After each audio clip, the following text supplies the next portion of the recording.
Welcome to Stone Family Homestead. My name is Tanya and today I'll be showing you 2 easy dinner ideas for Valentine's Day along with a delicious dessert. If you happen to try any of these recipes, please let me know in the comments below and give the video a thumbs up. I hope you enjoy.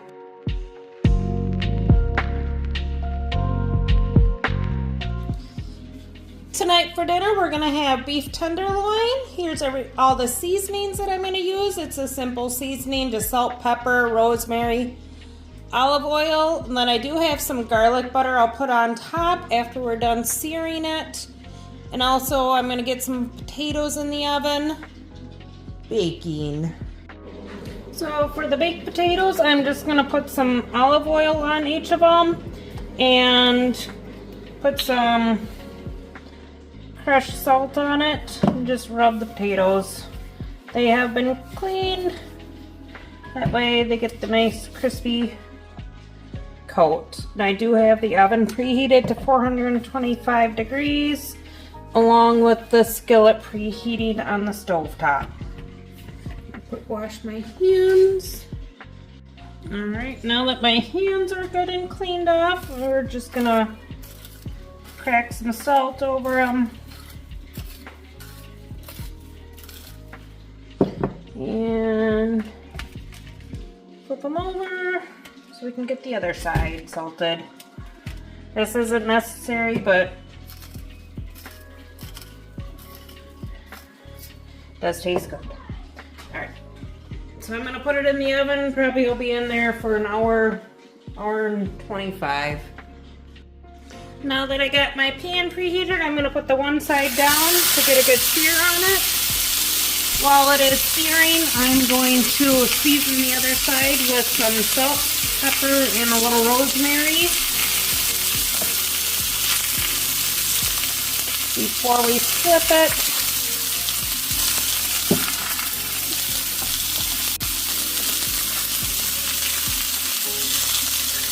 Then once we get a good sear on that side, we'll flip it over and then put a little bit of more salt and pepper on the other side and a little bit of some garlic butter on top. We're just trying to get a good crust on the first side.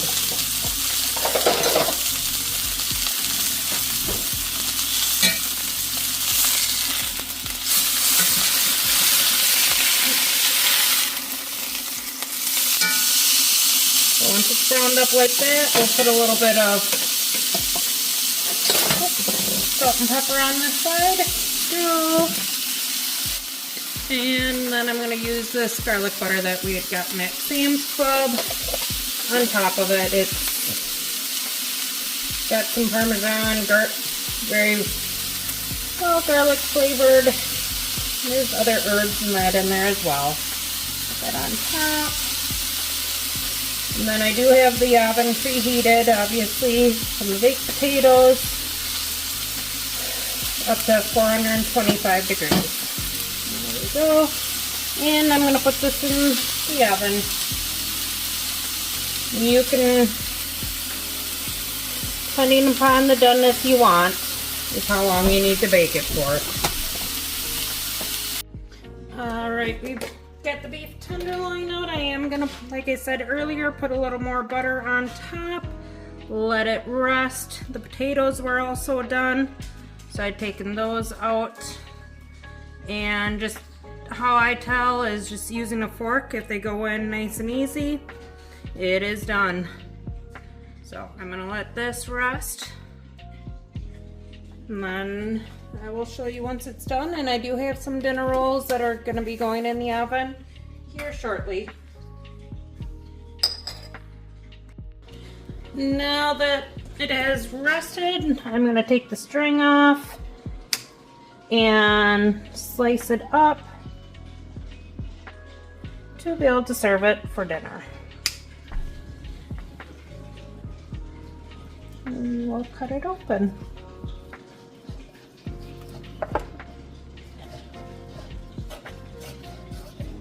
And do it to the doneness that your family likes. I believe you'd have to look online. I can link or put in the description below the internal temperatures for the different donenesses. But there's how ours look. And then I'll show you once we get it all plated up. And here's what my plate looks like all dished up. We did put a little bit of the garlic butter on top of the tenderloin. And I'm just waiting on the dinner rolls to come out of the oven. Tonight for dinner, we're going to be making an Instantpot hamburger helper. Here's almost everything we're going to use. I still have the half and half and the cheddar cheese in the refrigerator because I won't be needing those until the end. I am using frozen ground venison. That is one of the luxuries of using the Instant Pot. I will bring you back once I have the onions diced up. In my Instant Pot, I put the pound of ground venison in there. Now I'm going to add, I only diced up about 1/4 of an onion because I did have a large one. So I'm putting that in there along with the seasonings. I got a teaspoon of Italian seasoning, about half a teaspoon of garlic powder, half a teaspoon of paprika, 1/4 to half a teaspoon of pepper, and half a teaspoon of salt. Sprinkle that on top. And then I'm going to also add, I don't have any beef broth, so I'm just adding 2 beef bouillon cubes, which will equal out to 2 cups of beef broth. And then I'm adding in an 8-ounce can of tomato sauce. And then I will add about 1 clove of garlic worth of some garlic. So if you want more, add more. If you want less, add less. And then I will need I've got a cup of water already in a measuring cup, so I'm just putting some in my can to rinse the extra tomatoes out. And then I'll add another cup of water once I get it here in just a moment. And here's the second cup of water. I'll just stir some of the seasoning down and in on the meat, so that way it's all mixed in. Once I get it to turn, there we go. Get it all in. Put the lid on. Make sure you hear the beautiful tone. And then on mine, I'm gonna push pressure cook, and then I want it for 25 minutes.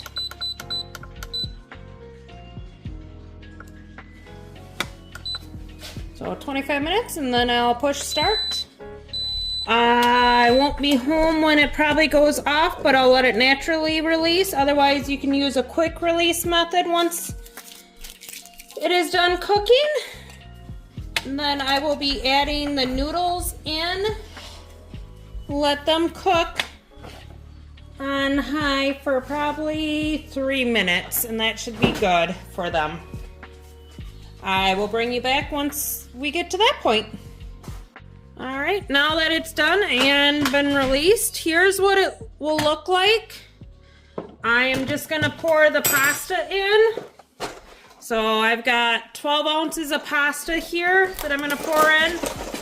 Make sure that it's all covered with liquid. If you need to, we can add a little bit more liquid in, just to ensure everything is fully covered, because we want the noodles to get done.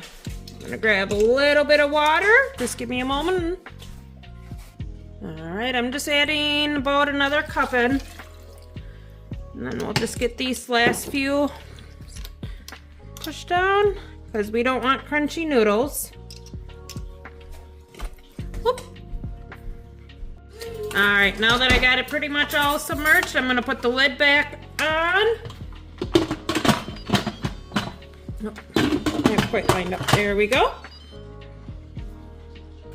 All right, and then I'm gonna put it on pressure cook. And this time I'm going to put it on for 4 minutes. And then we'll do a quick release again once it's done. Now that I've released the pressure from the Instantpot, I'm just going to take the meat out because I forgot to smash it up earlier. So I'm going to put that over here on a plate. And then I'm going to just chop it up with my handy dandy little meat chopper, and it just crumbles apart. That is the nice part of being able to cook frozen burger in the Instant Pot. You can still crumble it back up to however fine you want it, and I will finish that here in a moment. Alright, now that I got it all chopped up, I'm going to put it back in the pot with the noodles and the sauce. We'll give her a quick little stir. Make sure it's all off the bottom. And then I've got 4 slices of mozzarella cheese along with some shredded cheddar. I'm using up some of the cheese we had on hand. You can use whatever kind of cheese you have on hand. Make it your own. And then I've got probably about a half a cup of half and half I'm going to pour in as well. And then we'll just stir it around. If it's not cooking down to your liking, you can always add, you can either turn it back on so it simmers down a little bit more to get some of the sauce, or you can always put a little bit of a flour mixture in there to help thicken it up as well. Alongside this, we're gonna have some fresh strawberries with fruit dip that my son made. And that's gonna be our delicious dinner. Hope you enjoy. So good.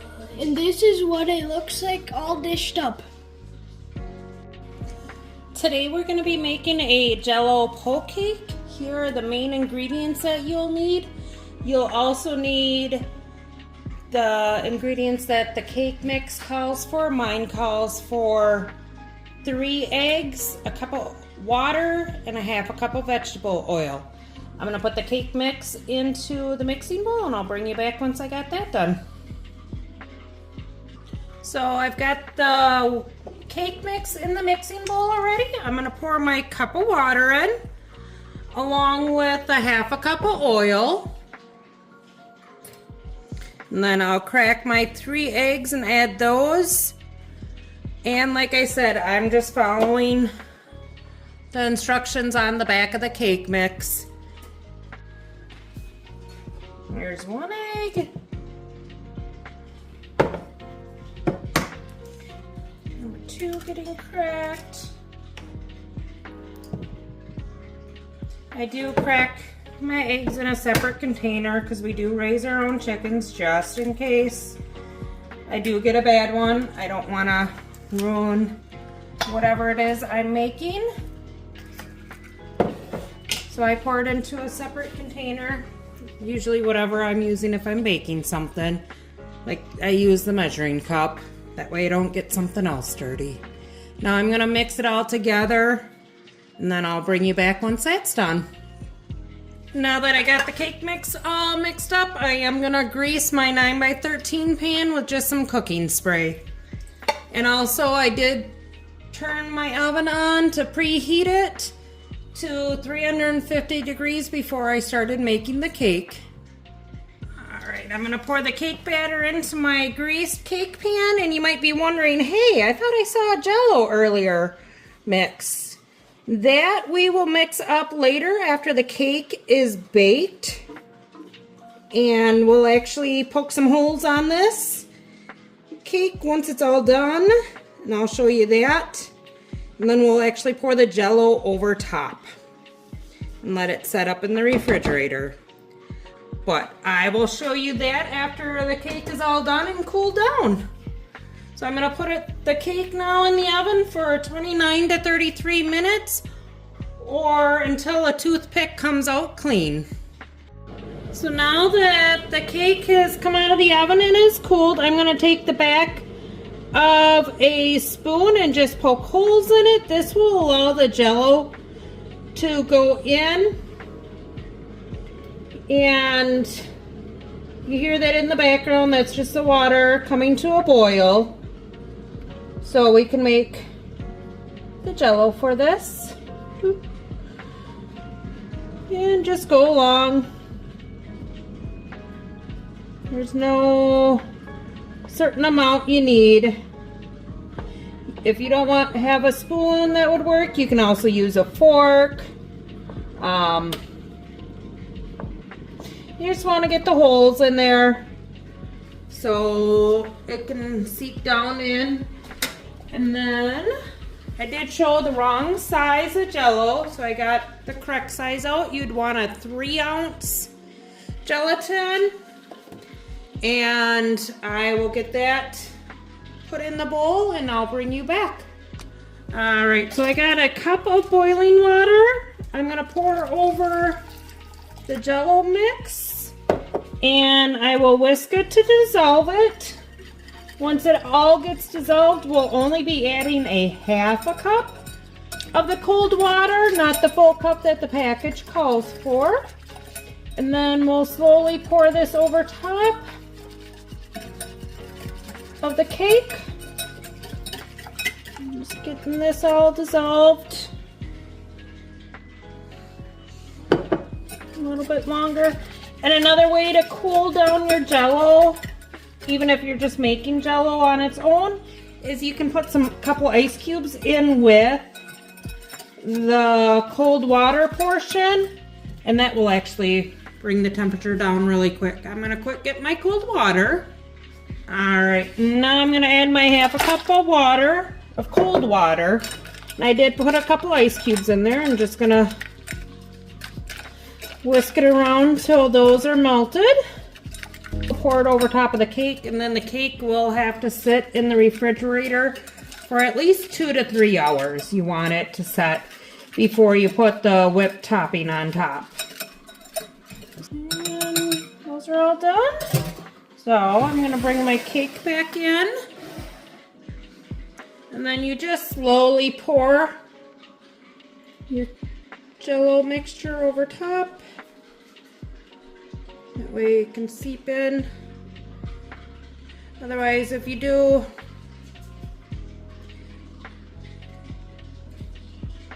it's okay if it runs over the edge. Now, like I said, I'm gonna put it in the fridge for about 2 to 3 hours, and then I'll come back and put the whipped topping on. All right, now that the Jell-O is set in there, we're gonna put a 8-ounce tub of whipped topping on top, and we'll just spread it evenly throughout. That can be taken even to potlucks, family get-togethers, what have you. And that is what it looks like once you get all the Cool Whip or whipped topping on it. And you just cut it up how you like and serve it up. Enjoy!